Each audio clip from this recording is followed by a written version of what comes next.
Hi guys. आजकल जब भी हम न्यूज़ देखते हैं, सोशल मीडिया पे कोई भी डिबेट सुनते हैं या प्रोटेस्ट जैसे अभी चल रहे हैं, तो ये हम कुछ भारी भारी वर्ड सुनने को मिलते हैं, like colonialism, Marxism and anarchism, capitalism.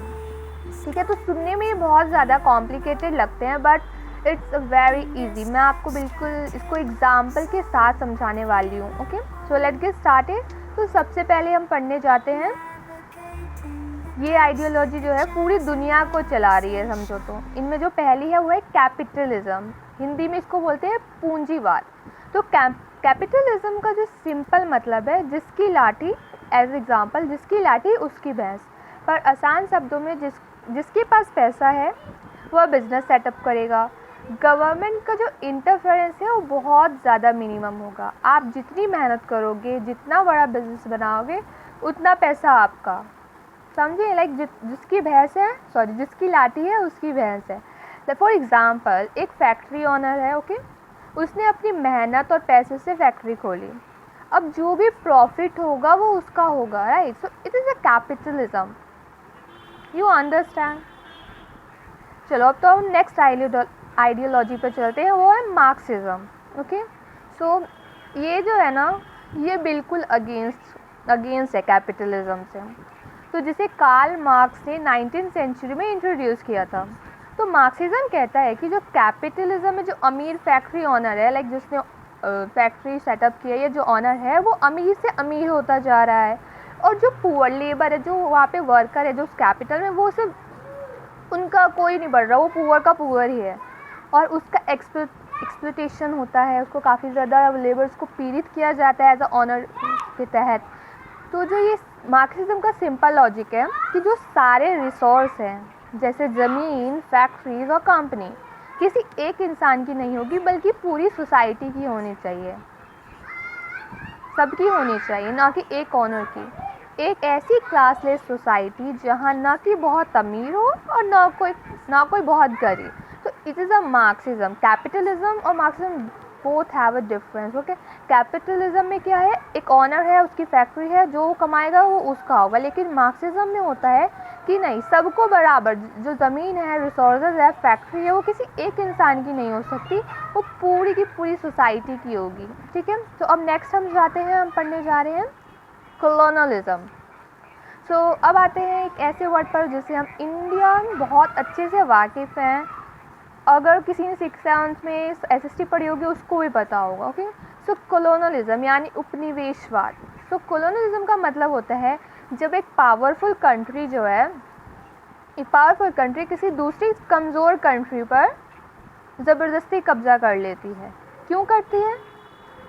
वहाँ के जो रिसोर्स है, जैसे सोना, मसाला, कोयला या पैसे को लूटने के लिए, अपनी पावर बढ़ाने के लिए, जैसे ब्रिटिशर ने इंडिया पर किया था, या जैसे ब्रिटिशर ने इंडिया पर किया था, ब्रिटिशर ने क्या किया था, इंडिया पे आकर के ह्यूमन रिसोर्स का इस्तेमाल किया और हम पर रूल किया। सिंपल शब्दों में अगर कहा जाए तो किसी और के घर में घुसकर किसी और के घर में घुसकर उसके किचन में तुमने कब्जा कर लिया और अब अपना खाना बना रहे हो। मतलब आप किसी और के घर में गए, उसके किचन में आप अपना खाना बना रहे हो, जिसका किचन है उसकी मदद नहीं कर रहे हो। तो लाइक ब्रिटिशर ने ऐसा कर, ब्रिटिशर इंडिया में, उसने हमारा रिसोर्स यूज़ किया और हम पे ही रूल किया, हमको ही एक्सप्लोटेशन किया, सब कुछ हम पे ही किया। तो इट इज़ अ कॉलोनलिज्म, जब हम कोई पावरफुल कंट्री किसी कमज़ोर कंट्री पर कब्जा कर लेती है, रूल करती है। ओके, तो अब नेक्स्ट आते हैं anarchism. This is a very important. इसको हिंदी में कहते हैं, एक बहुत ज़्यादा इंटरेस्टिंग और क्रेजी आइडियोलॉजी है, इसको हम हिंदी में कहते हैं अराजकतावाद। तो जब हम अनार्किज्म सुनते हैं, अनार्किज्म कहते हैं जैसे कि हमें किसी भी तरह की गवर्नमेंट, पुलिस या किसी टॉप अथॉरिटी की ज़रूरत ही नहीं है।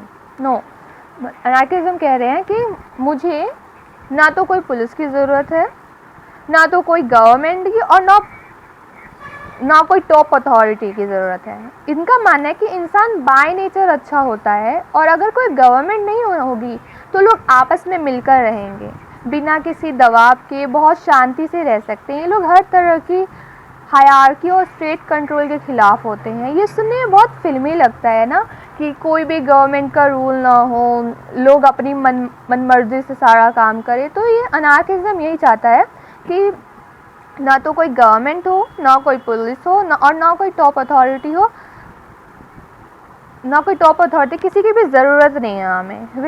एज अ इंसान हमारे पास एक ऐसा नेचर है कि हम सब मिलकर रह सकते हैं, ठीक है। तो ये आइडियोलॉजी। अब नेक्स्ट हम आते हैं, कुछ छोटे छोटे हैं, और लिबरलिज्म। सो ये आइडियोलॉजी जो है वो इंडिविजुअल फ्रीडम और राइट पर फोकस करती है। इसका कहना है कि हर इंसान को बोलने की, अपने रिलीजन फॉलो करने की और अपनी मर्ज़ी से जीने की आज़ादी होनी चाहिए। गवर्नमेंट का काम बस इन राइट की रक्षा करना है। It is a liberalism, okay. अब आते हैं फासिज्म। ये लिबरलाइजेशन का बिल्कुल उल्टा है। इसमें एक डिक्टेटर होता है, लाइक आप चाइना का एग्जांपल ले लो, ठीक है, एंड देश के सबसे ऊपर, और इंडिविजुअल फ्रीडम जो है कि कोई जगह नहीं है या इसमें एक डिक्टेटर है। इसमें आपको इंडिविजुअल फ्रीडम नहीं दी जाएगी। जहाँ आपको लिबरलिज्म में राइट दिया जा रहा है, वहीं फैसिज्म में आपको इंडिविजुअल फ्रीडम नहीं दी जाएगी। जो डिक्टेटर ने कह दिया वो आपको मानना पड़ेगा, वो वही कानून है, ठीक है। तो या दिस इज़ फॉर टुडे। तो दोस्तों ये बताना कि आपको ये कैसा वीडियो लगा। इस मैं फर्स्ट टाइम कि मैं पढ़ा रही हूँ, बिकॉज मुझे अच्छा लगता है। तो ये मैंने आइडियोलॉजी आपको पढ़ाई है टोटली। तो आप बताना कि सबसे ज़्यादा आपको प्रैक्टिकल और अच्छी आइडियोलॉजी कौन सी लगी। अगर आपको लगता है कि इस वीडियो से आपको कुछ नॉलेज मिला है, थोड़ी सी भी बड़ी होगी ना, तो इस वीडियो को अपने फ्रेंड के साथ शेयर करना, लाइक करना, कमेंट करना, और बस bye bye. Thank you so much.